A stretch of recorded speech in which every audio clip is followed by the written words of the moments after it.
was first up now. Vaidyo Narayano Hari. This is a beautiful quote in Sanskrit that compares doctors to gods. Just a small indicator of how highly regarded this profession is in our country. But often, some incidents shake our belief to the core. And two such incidents have now come to light from Kerala and Karnataka respectively. Now, firstly in Kerala, a particularly alarming case involving a 4-year-old girl who was admitted to the Kozhikode Medical College Hospital for a removal of an extra finger has come to the fore. Now, instead of removing the extra finger, she was subjected to surgery on her tongue. The doctor responsible for this grave error was suspended following the incident. Now, the child's parents have filed a case of medical negligence, claiming their consent was not sought for the operation on the tongue. Let's listen to what the parents said.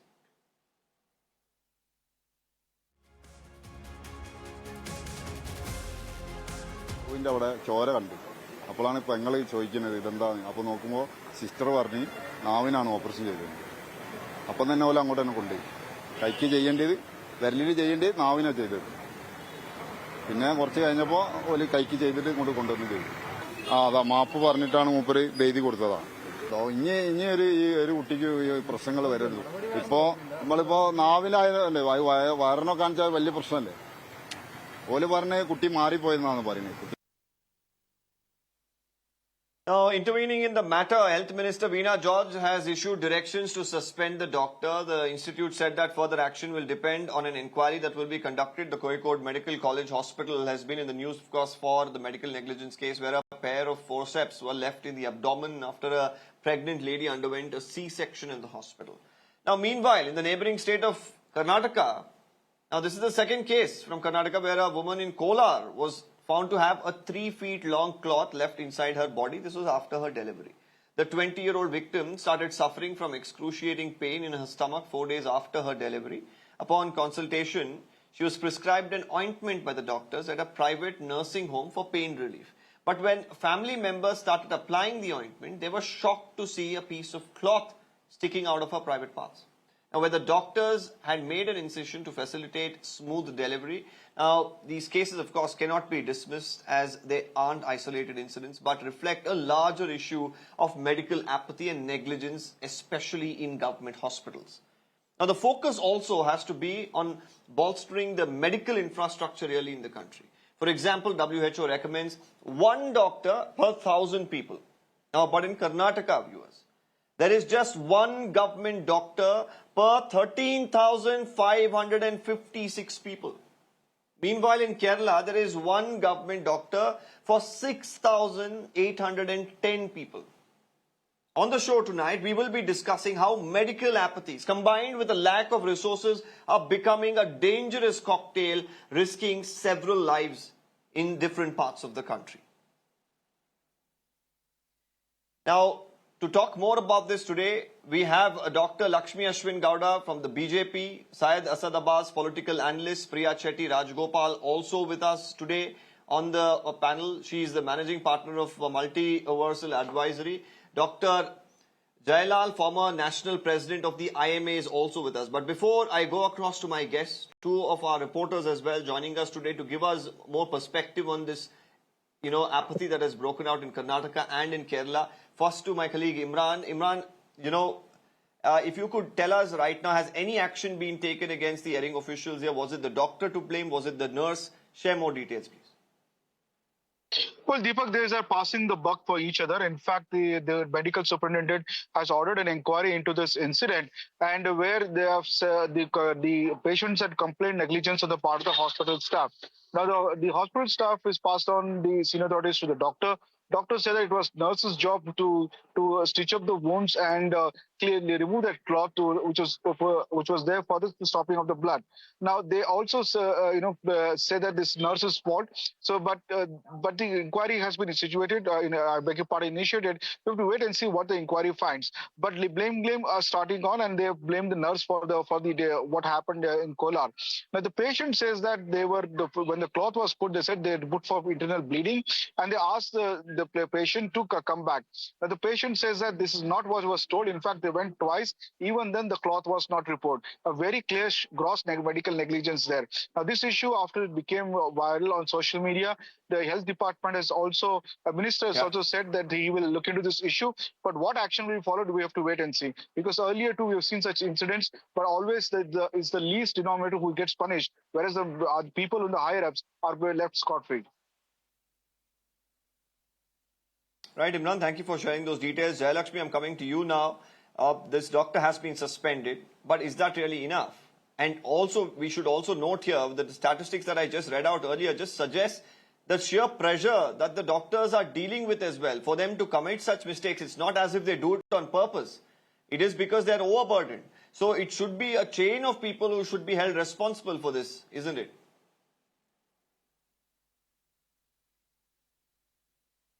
Certainly, Deepak, as you just said, the doctor here, initially had, they have come out, and that is exactly one of the reasons that the doctor said that the patient got exchanged, and apparently there were two surgeries scheduled at the same time, similar time frames, and that is when this exchange of patients happened.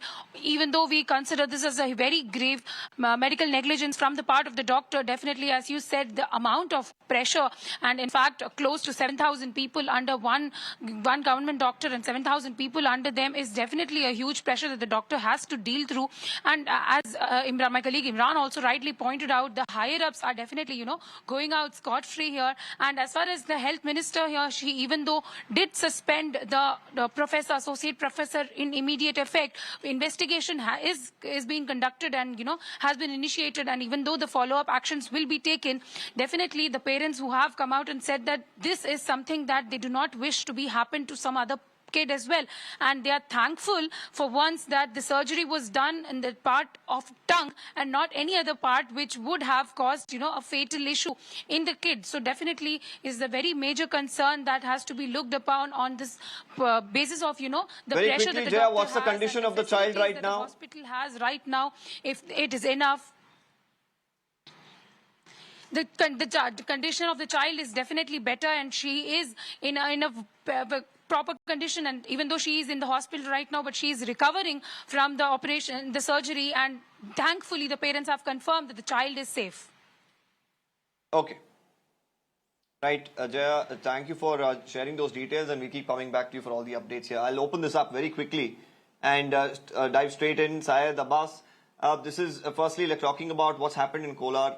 Right now, of course, the onus is also on, the government to ensure that especially government hospitals and how they function, the pressure is not so much on the doctors, the staff, if they're understaffed, to ensure that you fill in those vacancies, payments go on time. You have not just the doctors, but also the other staff that need to be there, be it nurses or other attendants. This need to be in ample numbers as well, because to deal with the kind of volume in terms of patients that come into government hospitals is not an easy job. But to ensure that, the manpower is in place, that is something that can be done, because this clearly seems like on one hand a case of negligence by either the doctor or the staff. They've called for an inquiry, but such issues of course percolate from the very fact that there is a serious crunch in such government hospitals.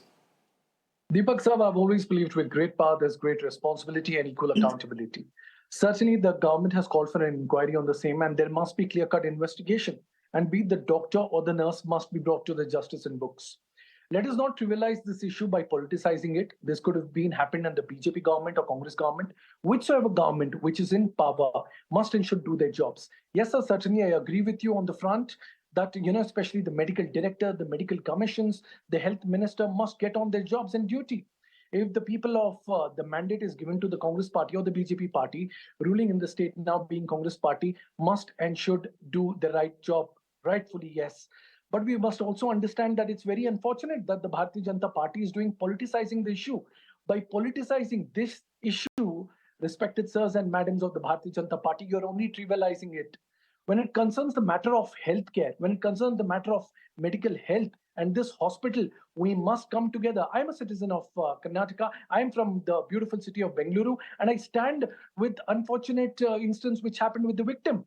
But thankfully, God willingly, the child is doing well and fine, and also the victim But let us ensure that we as citizens of this city, we as Kannadigas must and should ensure that these incidents do not take place again. I think many of the prominent people have raised their voice against this issue. And let us understand that these matters must be taken with utmost serious. We cannot afford to make this bring in politics into this. Yes, let us hold the government responsible today. Let us hold all the leaders. But making it a mere BJP Politics Congress has issue not yet is come in. I've not absolutely yet not asked the going to help BJP the us. question. Abbas, probably that's when the politics will seep into the debate. But let's also try and find solutions here as to how these issues that do keep happening in our country, how can you really bring it to a minimal or put an end to it? That should be the purpose of this show, and that's where we are going to, of course, limit it to. Before I go across to the BJP as well, let me also bring in here, I believe we have Dr. Ishwar Gilada, is the Secretary General, Organized Medicine Academic Guild. If I could quickly come to you, Doctor, if you could put this into perspective for us. We've just put out some statistics. It's also going up on our screens about the shortage that we face in government hospitals, the negligence that keeps coming to the fore time and again, and the people who are affected sometimes do not even have enough money to go out there and legally fight it out against the hospital, the management, or the doctors. Thank you very much, Deepak, for having me on the show. Firstly, I would like to refute the statistics which is shown on your screen that we have one doctor for 16,000 in Karnataka or one doctor for 10,000 people in Kerala. The average in India is one doctor for 1,650 patients.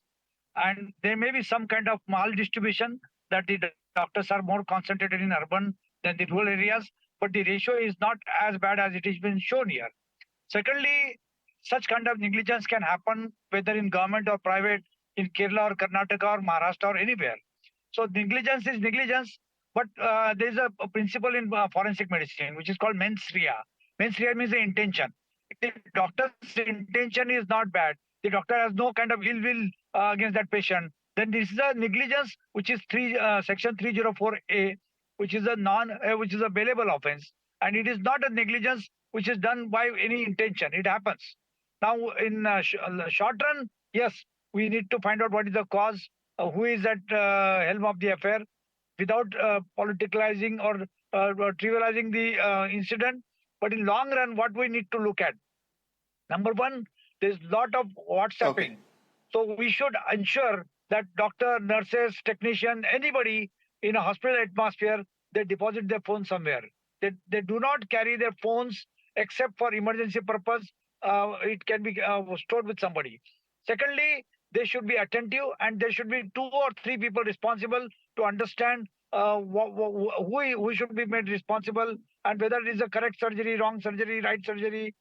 In theater itself, you should again ensure by way of MRI or X-ray put on your screen so that you can operate properly.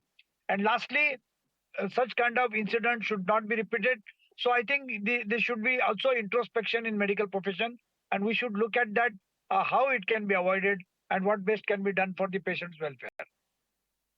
Deepak.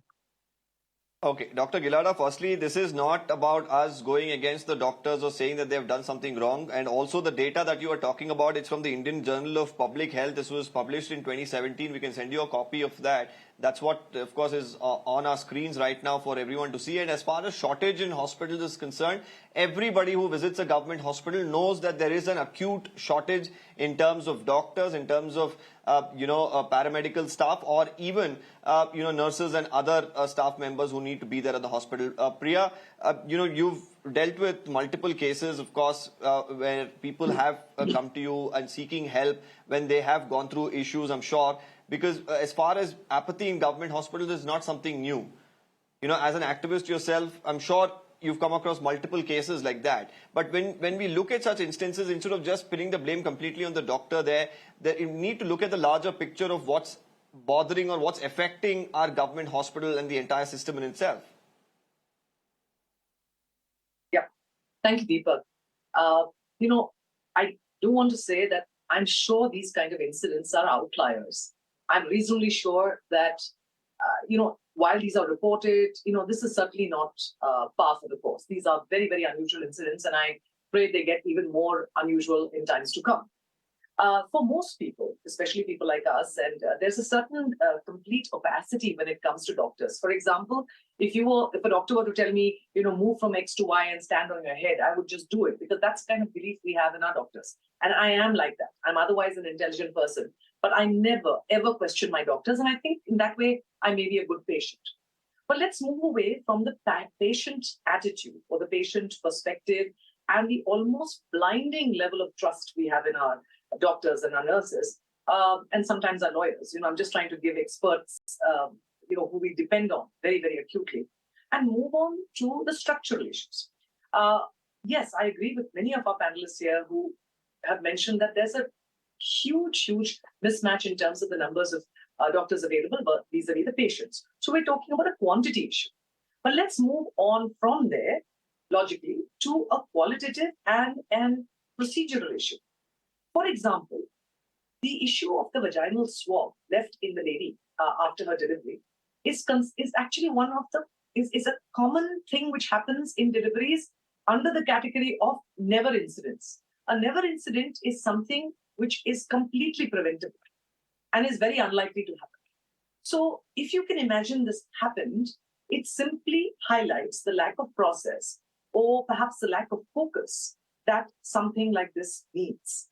So it brings me back to the fact that process and SOPs and focus is very, very important. So whether it is a high-end hospital or a government hospital, there is categorically no difference in the kind of process that is followed because doctors are doctors everywhere. And the difference between doctors and any other service providers is that we are not going to be judged because the shirt was too short, but because the wrong body part was cut or something was left inside, or worse, somebody dies or is maimed for the rest of their life. So there is a certain greater onus on doctors. And I feel in some ways, I feel for them because it's a heavy burden to carry, but that's what really they signed up for. And that's why we're so trusting of them, right? I want to highlight one factor, and I know that you would like to get back to other guests as well. But one of the things that I've noticed is there tends to be a movement by people to go to private hospitals when they demand more trust or when they feel a greater sense of confidence. I think while I may also, I have also used private hospitals more than government in the past, COVID has brought to attention the kind of high quality of the private primary healthcare centers, the hospitals that are there, and the necessity of having them be available to a larger number of people who may or may not be able to afford it, to have a higher quality of care, a greater number of very, very, switched on medical staff. And today you can see hospitals like Bowring or Bani Vilas or Victoria who have really some of the best doctors and the best facilities available. But that's not the point. Bringing it up to the level which is absolutely unassailable is what is important. So while people like us can always say, oh, we can go to X hospital or Y private hospital and pay a whole lot of money, the fact is all of us as a group and as a structure should invest more in making the government hospitals and the public facilities stronger, more, unassailable. Yeah, absolutely. And that should be the primary focus. Healthcare somewhere in the country seems to be always taking a backseat. Even when we've had multiple elections now in the last 1 year, especially in the state of Karnataka after the assembly elections, now we've had already voting that has been completed for the Lok Sabha, but little has been spoken by our politicians during any of their campaigns about how they're going to improve healthcare. Okay, maybe not during the time of Lok Sabha elections to that point, but at least during the assembly elections, it hasn't. Dr. Lakshmi Ashwin Gowda, quickly coming to you here. How much priority should each and every government really give for healthcare, especially in states where time and again we keep hearing of cases of negligence? After seeing these two unfortunate incidents of medical apathy or medical negligence, I remember a quote saying, Yatha Raja and Tata Praja. Since the administrative system and since the political system of the Congress party or the leftist parties, the so-called the parties which are there in the Hindi bloc, is so much malign, corrupt and toxic, inefficient and paralyzed, so is the administrative system and so is the medical system. For any administration to thrive well, there should be a proper mutualism between the political system and the administrative system. Because there is a they should always, they are expected to work in tandem with each other. They should always be aligned when it comes to an administration. Since the political system is so much corrupt, malign, and toxic, and the administrative system is losing, it doesn't have any morale to work properly. There should be a robust administrative system. Looking at the Karnataka, Congress party is so much muddled with the corruption, muddled with the party politics. It is unable to, it could not rise above the party politics and do with the welfareistic politics to ensure a congenial atmosphere for a robust administrative system. As there is a lack of robust administrative system in the political party, and there is a lack of political ethics. But are you of, saying, Dr. Lakshmi Ashwin Gowda, that there were no cases of medical negligence under the BJP? What happened to the robust system at that point in time? Yes, we have ensured to increase the doctors. This is a systematic process that needs to be done. Government after government which comes in should consistently aim at improving infrastructure at the hospitals, improving manpower and everything that's needed. But this is completely saying, well, because it's the left and the Congress, that's why they're not in sync and everything wrong is happening and cases of medical negligence is not, this is not the first time it's being reported, is it, Dr. Gowda? BJP government has done maximum for the health administration and the medical administration. We have increased the number of aims. We have increased the number of hospitals with the tertiary healthcare and quaternary healthcare. We have increased the number of the doctors to teachers, doctors to patients ratio. Since we have made it compulsory for all those graduates who are fresh out of the college to work in the rural hospital, to work in the primary health centers, mandatory. We made it so much mandatory to get the certificate. We have done all the things. Okay, so you're saying the BJP has done its fair share as far as medical infrastructure, healthcare is concerned, but hardly something like this is being spoken about even during your campaigns. I wonder why. But nonetheless, here, Dr. Lakshmi Ashwin Gowda, let's keep politics to the minimal here and look at solutions that's possible. I'm going to go back to Dr. Gilada here to try and understand. Okay. We are not here now, to Dr. politicize Gilada, very quickly, if you could tell me, as far as as much as we don't want to politicize it, how much of an impact can it have for a government to really focus on healthcare, infrastructure, improving technology in hospitals? Not talking about these two cases. Bringing in technology to ensure that if a procedure is done, what should be followed up, and ensuring through, either applications that they can use or through software that they have, can all of this be streamlined so that these cases of, negligence like we saw in Kolar, with a cloth being left behind, if there is technology that can be used in these government hospitals where there is a systematic process as to who needs to do what and whether it has been done before a patient is actually allowed to leave the hospital, can that come a long way in ensuring that, such cases of negligence can be minimized? Deepak, I would like to take 1.5 minutes or 2 minutes to explain what the healthcare by itself. In 77 years after the independence, 25 years have gone for roti kapda makan. Another 25 years have gone for bijli sadak pani. And in last another 20-25 years, we are focusing on education, health and social welfare. If you look at another 50 years before, we used to see health ministry at Government of India was reserved for some community or for some party which was neglected. So health ministry was always like changing more than the seasons in the year. So now in 20-25 years, the focus has come to health, and now there is a stability everywhere, whether it is a state or center. Secondly, at the time of independence, we had one doctor for 10,000 people. At that time, WHO's norm was one doctor should be for 5,000 people. Now the WHO norm has come down to 1,000, and we have currently one doctor for 2,000 people. And we have increased medical colleges from 106 medical colleges in 1981 to almost 750 medical colleges now. The problem has happened that there is a lot of privatization of medical colleges has happened.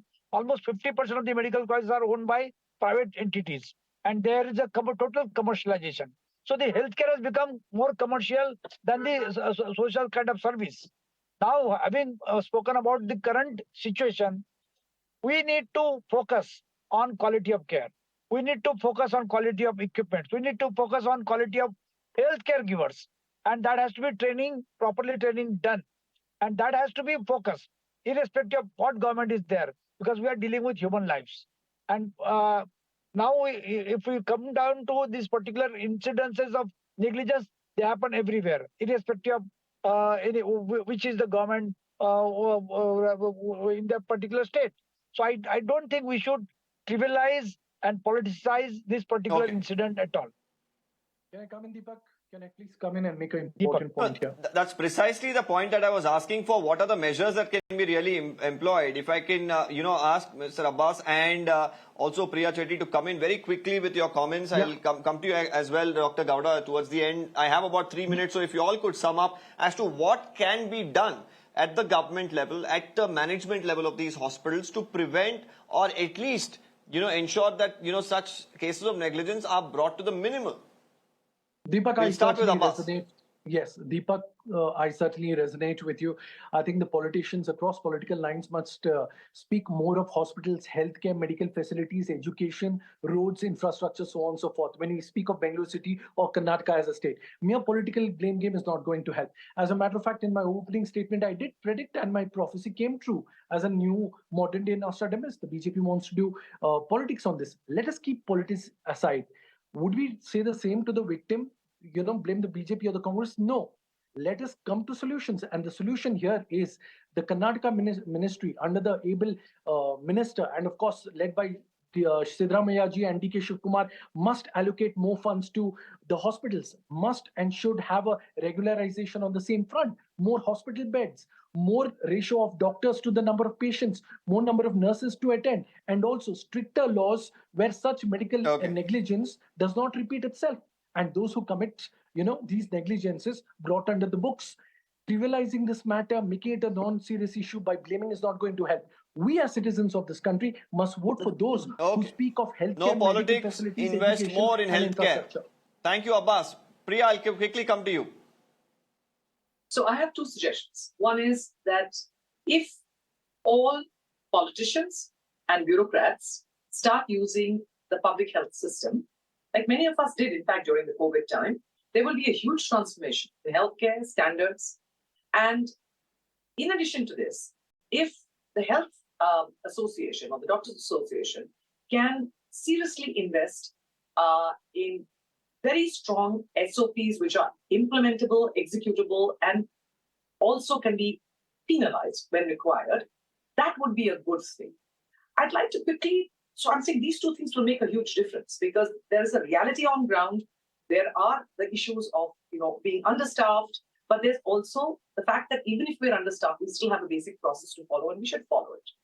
I would say that Indian doctors are some among the best in the world, and there is no question about that. I'll give you a small example of where apathy or where, almost tragedy lies. My cousin, when she was doing her medical in Danjore, used to weep at one time because she used to buy from her own funds those 2 rupee injection, syringes, because the government hospital there just wouldn't invest in it. And all poor people who would come would just get the reused injection, syringes all the time. At some point, even she stopped, where you just become tired of the system. How do we re-energize the system? By making sure standards are maintained. And these are the 3 things I would suggest. Have people who are in power use the public health system. The second thing is have very strong SOPs in place, which are transparent, available to people, implementable, and penalizable, if I can use that word. And the third thing is energize the youth, the younger doctors of the country, to understand what role they have in really saving lives and in making a difference by preventing death. So I think that might help. Okay. Very quickly, Dr. Lakshmi Ashwin Gowda, I have about 30 seconds. If you could sum it up. Government should work more on giving the affordable, accessible, and improved healthcare. In that direction, BJP government has given. We have Narendra Modi-led BJP government has given Ayushman Bharat. It's the largest health insurance scheme in the entire world, giving 5 lakh rupees per family per year, and increasing more on working more on out of the pocket, alleviating the out of the pocket expenditure on healthcare and promotion of the generic drugs, and working more on and improving more and more and opening more and more wellness and the health centers and giving telemedicine and the digital health will definitely improve I think, the health system like you said, country. Dr. Lakshmi Ashwin Gowda, opening up of more hospitals, ensuring that they are given ample manpower, improving technology at the hospitals, infrastructure, all of this comes a long way to avoid mitigate and reduce cases of negligence, and of course pulling up people who are responsible and ensuring that an example is set as well is crucial here. I'm thanking all our panelists for giving us their expert perspective into this aspect. I'm slipping into a quick break on that note. More news and updates on the other side.